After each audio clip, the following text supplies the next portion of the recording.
ഏവർക്കും ഹൃദ്യമായ എൻ്റെ മറ്റൊരു വീഡിയോയിലേക്ക് സഹർഷം സ്വാഗതം. ആദ്യമായിട്ടാണ് നിങ്ങൾ ഈ വീഡിയോ കാണുന്നത് അഥവാ ശ്രവിക്കുന്നത് എങ്കിൽ മറക്കാതെ ഈ ചാനൽ സബ്സ്ക്രൈബ് ചെയ്യുക. അതേപോലെ തന്നെ വീഡിയോ ലൈക്ക് ചെയ്യുക. തൊട്ടടുത്തുള്ള ബെല്ലൈക്കൻ കൂടി എനബിൾ ചെയ്ത് കഴിഞ്ഞാൽ ഞാനിടുന്ന വ്യത്യസ്തങ്ങളായിട്ടുള്ള വീഡിയോകൾ നിങ്ങൾക്ക് നോട്ടിഫിക്കേഷനായി വന്നു ചേരുന്നതാണ്.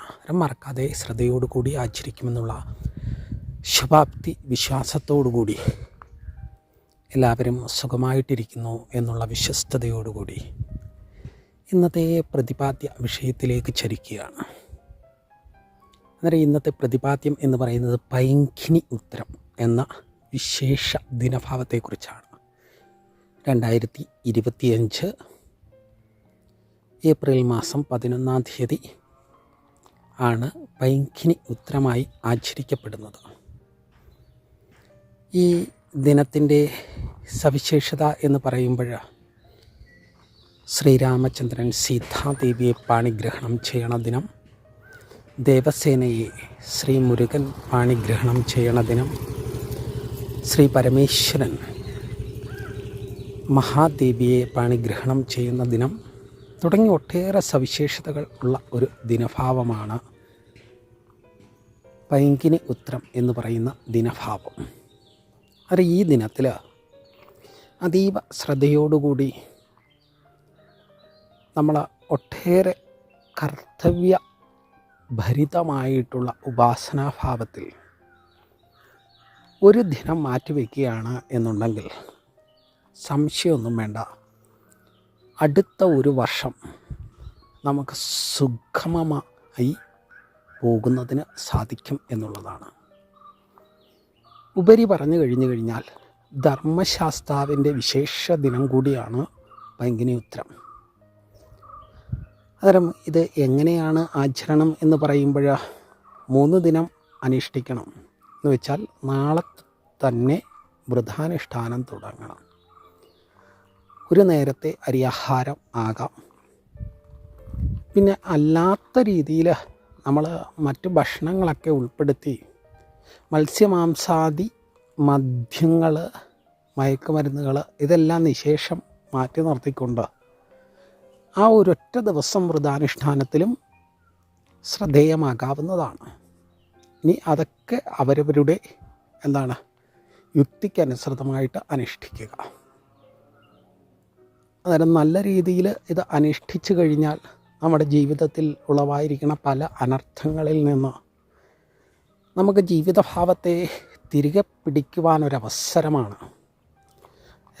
അതിനെ വെറുതെ തള്ളിക്കളയരുത് എന്നുള്ളതാണ്. അങ്ങനെയുള്ള ഈ ദിനഭാവത്തിൽ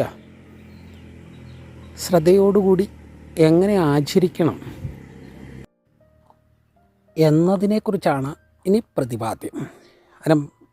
വെള്ളിയാഴ്ച ദിന രാവിലെ പ്രഭാതകാലത്തിൽ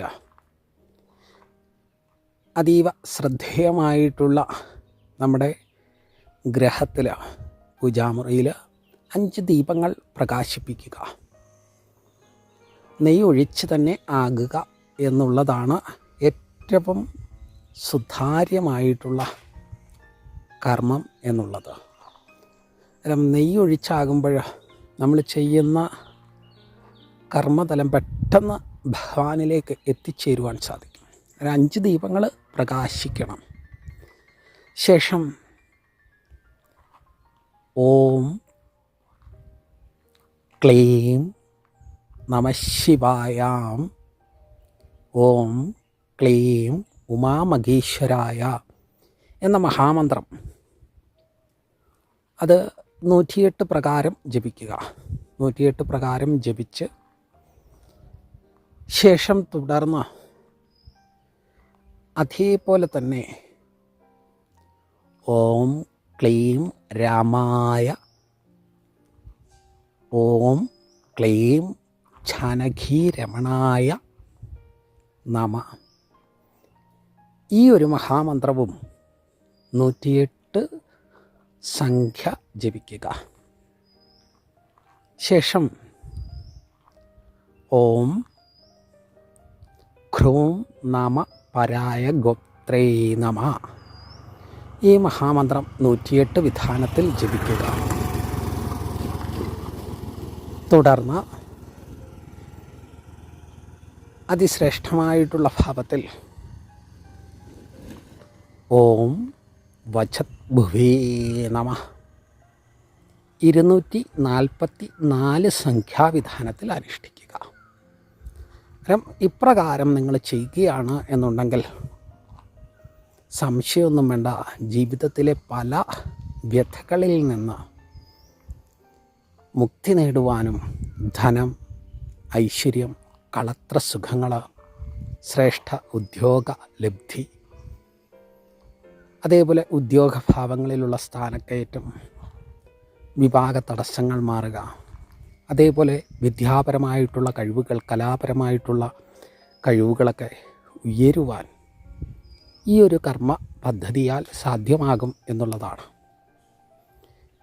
ഈ ഒരു പ്രകാരം നമ്മുടെ ഗ്രഹത്തിൽ നിലവിളക്ക് തെളിയിച്ചിട്ട് അടുത്തുള്ള വൈഷ്ണവ ക്ഷേത്രത്തിൽ, അതേപോലെ സുബ്രഹ്മണ്യസ്വാമി ക്ഷേത്രത്തിൽ, അതുമല്ലെന്നുണ്ടെങ്കിൽ മഹാദേവ ക്ഷേത്രത്തിൽ അനുഷ്ഠിച്ചാലും ഈ മന്ത്രങ്ങളെല്ലാം അതേ പ്രകാരം തന്നെ അനുഷ്ഠിക്കുക. പ്രദക്ഷിണ സമയഭാവത്തിൽ ഇത് അനുഷ്ഠിക്കുക.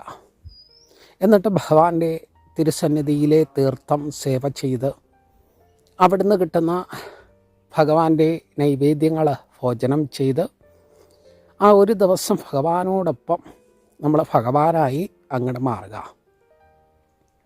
അങ്ങനെ ചെയ്ത് കഴിഞ്ഞാൽ 365 ദിനഭാവം ഇനി നമ്മൾക്കുള്ളതാണ്. സർവവിജയം കൈവന്നു ചേരുവാനും ധനധാന്യലബ്ധികൾ വന്നു ചേരുവാനും ഒക്കെ ശ്രദ്ധേയമായിട്ടുള്ള ഒരു ദിനഭാവമാണ്.